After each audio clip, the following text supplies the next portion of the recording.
हरे कृष्णा। आगे कहते हैं, जो विश्वास पात्र नहीं है उस पर कभी विश्वास ना करें, परंतु जो विश्वास पात्र है उस पर भी अति विश्वास ना करें, क्योंकि अति विश्वास से उत्पन्न होने वाला भय राजा की जड़ मूल का भी नाश कर डालता है।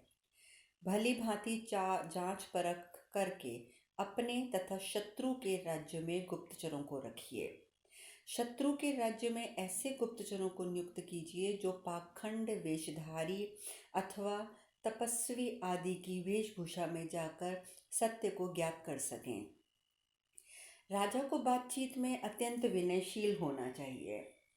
हाथ देखकर हाथ जोड़ना, शपथ खाना, आश्वासन देना, पैरों पर मस्तक रखकर प्रणाम करना, आशा बांधना, ये सब ऐश्वर्य प्राप्ति की इच्छा वाले राजा के कर्तव्य हैं। नीतिज्ञ राजा ऐसे वृक्ष के समान है जिसमें फूल तो खूब लगे हों, परंतु फल ना हो। वह बातों से लोगों को फल की आशा दिलाए, उसकी पूर्ति ना करे। फल लगने पर ही उस पर चढ़ना अत्यंत कठिन हो। लोगों की स्वार्थ सिद्धि में वह विघ्न डाले और विलंब करे। वह रहे तो कच्चा, पर दिखे सदा पके समान। कभी स्वयं को जीर्ण न होने दें। धर्म, अर्थ और काम, इन विविध पुरुषार्थों के सेवन में तीन प्रकार की बाधा अड़चन उपस्थित होती है। उसी प्रकार उसके तीन ही प्रकार के फल भी होते हैं। धर्म का फल है अर्थ एवं काम का अर्थात भोग की प्राप्ति। अर्थ का फल है धर्म का सेवन और भोग की प्राप्ति, और काम अर्थात भोग का फल है इंद्र तृप्ति। इन तीन प्रकार के फलों को शुभ जानना चाहिए, परंतु बाधाओं से यत्नपूर्वक बचना भी चाहिए। त्रिविध पुरुषार्थों का सेवन इस प्रकार करना चाहिए कि तीनों एक दूसरे के बाधक ना हो, अर्थात जीवन में तीनों का सामंजस्य ही सुखदायक हो। धर्म का अनुष्ठान करने वाले धर्मात्मा पुरुष में धर्म में काम और अर्थ, इन दोनों द्वारा प्राप्त होने वाली पीड़ा बाधा पहुंचाती है। इसी प्रकार अर्थलोभी के अर्थ में और अत्यंत भोगासक्त में काम में भी विशेष दो वर्गों को प्राप्त होने वाली पीड़ा बाधा उत्पन्न करती ही है।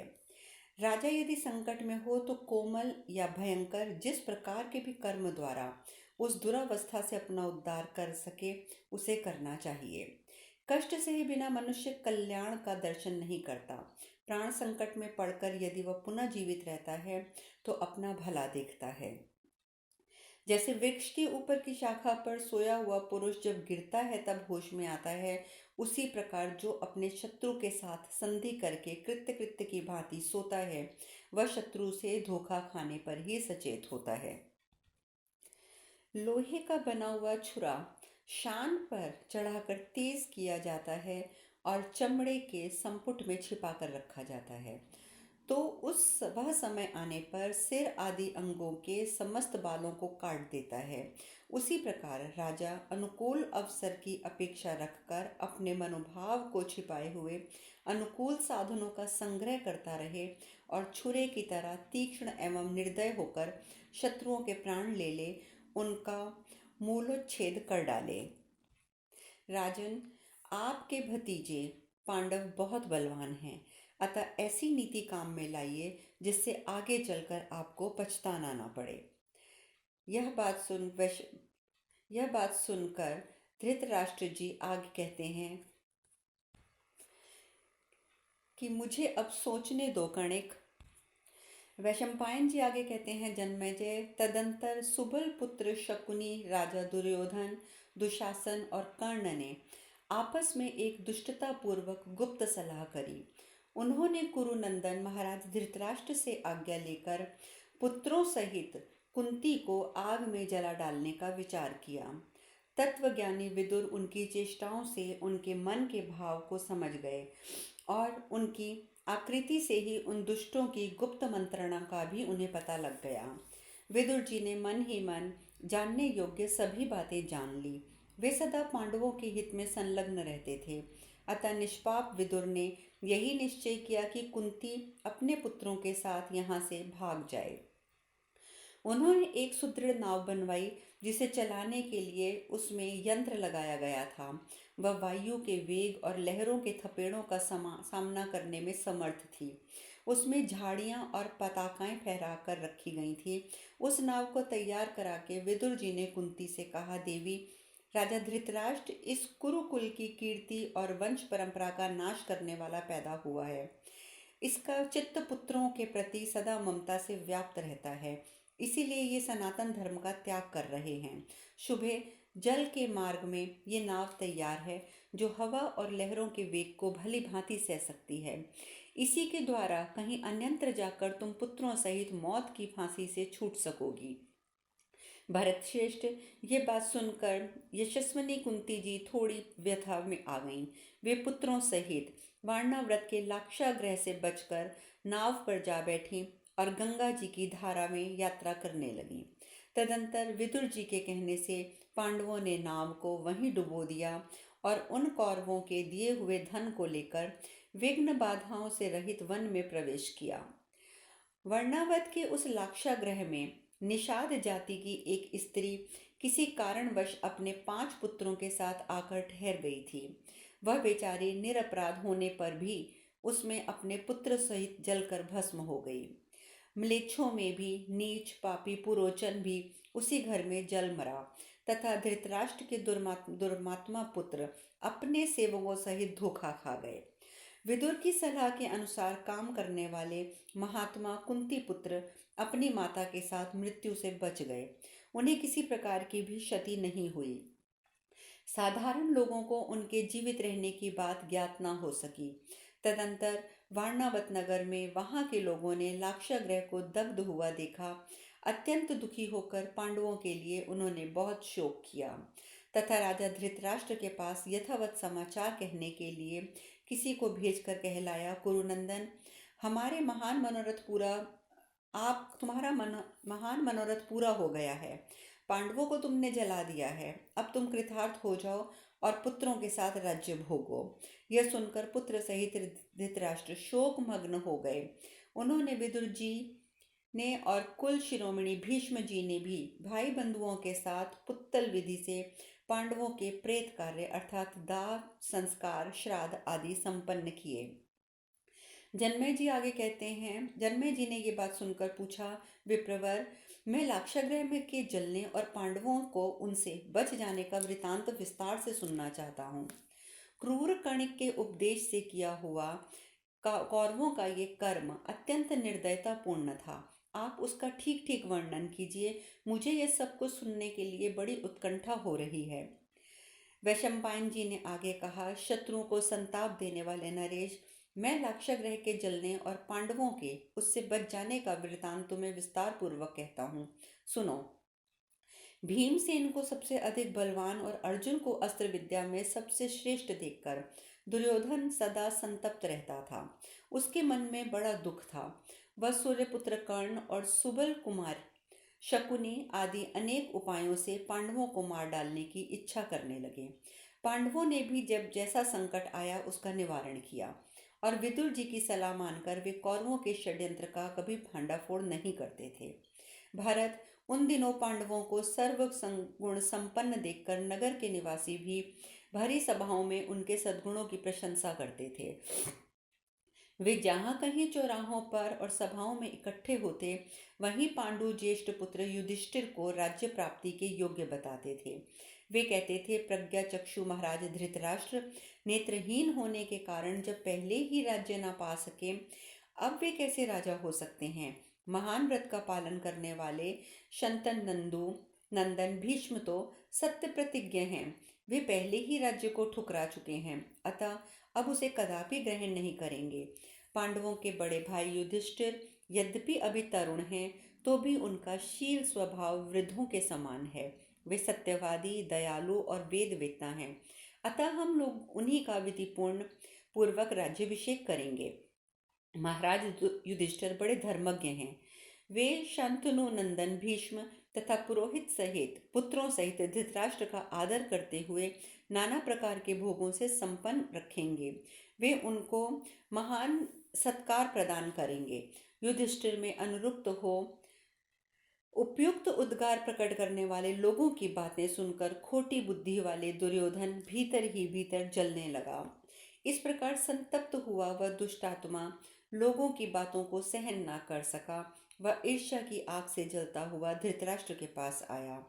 वहां अपने पिता को अकेला पाकर पूर्ववासियों के युधिष्ठिर विषयक अनुराग से दुखी होकर दुर्योधन ने पहले पिता के प्रति आदर प्रदर्शित किया। तत्पश्चात वह इस प्रकार बोला, पिताजी, मैं परस्पर वार्तालाप करते हुए पूर्ववासियों के मुख से बड़ी अशुभ बातें सुन रहा हूँ। वे आपका और भीष्म जी का अनादर करके पांडु नंदन युधिष्ठिर को राजा बनाना चाहते हैं। भीष्म जी को इस बात को मान लेंगे, क्योंकि वे स्वयं राज्य नहीं भोगना चाहते, परंतु नगर के लोग हमारे लिए बहुत बड़े कष्ट का आयोजन करना चाहते हैं। पांडु ने अपने सद्गुणों के कारण पिता से राज्य प्राप्त कर लिया, और आप अंधे होने के कारण अधिकार प्राप्त राज्य को भी पा नहीं सके। यदि ये पांडु कुमार युधिष्ठिर पांडु के राज्य को, जिसका उत्तराधिकारी पुत्र ही होता है, प्राप्त कर लेते हैं, तो निश्चय ही उसके बाद उनका पुत्र ही इस राज्य का अधिकारी होगा, और उसके बाद पुनः उसी की पुत्र परंपरा में दूसरे दूसरे लोग इसके अधिकारी होते जाएंगे। महाराज, ऐसी दशा में हम लोग अपने पुत्रों सहित राज परंपरा से वंचित होने के कारण सब लोगों की अवहेलना के पात्र बन जाएंगे। राजन, आप कोई ऐसी नीति काम में लाइए जिससे हमें दूसरों के लिए दिए हुए अन्न से गुजारा करके सदा नरक तुल्य कष्ट को ना भोगना पड़े। राजन, यदि पहले ही आपने यह राज्य पा लिया होता तो आज हम अवश्य ही इसे प्राप्त कर लेते। फिर तो लोगों को कोई वंश चलाने वाला नहीं मिलता। इस प्रकार महाभारत आदि पर्व के अंतर्गत जगृति पर्व में दुर्योधन की ईर्ष्या विषयक 140वां अध्याय पूर्ण हुआ। वैशंपायन जी आगे कहते हैं, राजन, अपने पुत्र की ये बात सुनकर तथा कणिक के उन वचनों का स्मरण करके प्रज्ञा चक्षु महाराज धृतराष्ट्र का चित्त सब प्रकार से दुविधा में पड़ गया। वे शोक से आतुर हो गए। दुर्योधन, कर्ण, सुबलपुत्र शकुनी तथा चौथे दुशासन, इन सब ने एक जगह बैठकर सलाह की। फिर राजा दुर्योधन ने धृतराष्ट्र से कहा, पिताजी, हमें पांडवों से भय ना हो, इसीलिए आप किसी उत्तम उपाय से उन्हें यहाँ से हटाकर वर्णावत नगर में भेज दीजिए। अपने पुत्र की कही हुई ये बात सुनकर धृतराष्ट्र 2 घड़ी तक भारी चिंता में पड़े रहे। फिर वह दुर्योधन से बोले, बेटा, पांडु अपने जीवन भर धर्म को ही नित मानकर संपूर्ण ज्ञातिजनों के साथ धर्मानुकूल व्यवहार ही करते हैं। मेरे प्रति तो विशेष रूप से वह धर्मानुकूल व्यवहार करते हैं। वे इतने भोले भाले थे कि अपने भोजन, स्नान आदि अभीष्ट कर्तव्यों के संबंध में भी कुछ नहीं जानते थे। वे उत्तम व्रत का पालन करते हुए प्रतिदिन मुझसे यही कहते थे कि यह राज्य तो आपका ही है। उनके पुत्र युधिष्ठिर भी वैसे धर्मपरायण हैं जैसे स्वयं पांडु थे। वे उत्तम गुणों से संपन्न, संपूर्ण जगत में विख्यात पुरुवंशियों के अत्यंत प्रिय हैं। फिर उन्हें उनके बाप दादाओं के राज्य से बलपूर्वक कैसे हटाया जा सकता है, विशेषतः ऐसे समय में जबकि उनके सहायक बहुत अधिक हैं। पांडु ने अपने मंत्रियों तथा सैनिकों का सदा पालन पोषण किया था। उनका ही नहीं, उनके पुत्र पौत्रों के भी भरण पोषण का विशेष ध्यान रखा था। तात, पांडु ने पहले नागरिकों के साथ बड़ा ही सद्भावपूर्ण व्यवहार किया है। अब वे विद्रोही होकर युधिष्ठिर के हित के लिए भाई बंधुओं के साथ हम सब लोगों की हत्या क्यों न कर डालेंगे। दुर्योधन बोला, पिताजी, मैं भी अपने हृदय में इस दोष यानी कि प्रजा के विरोधी होने की संभावना मेरे मन में भी आ रही है, और इसी पर दृष्टि रखकर पहले ही अर्थ और सम्मान द्वारा समस्त प्रजा का आदर सत्कार किया है।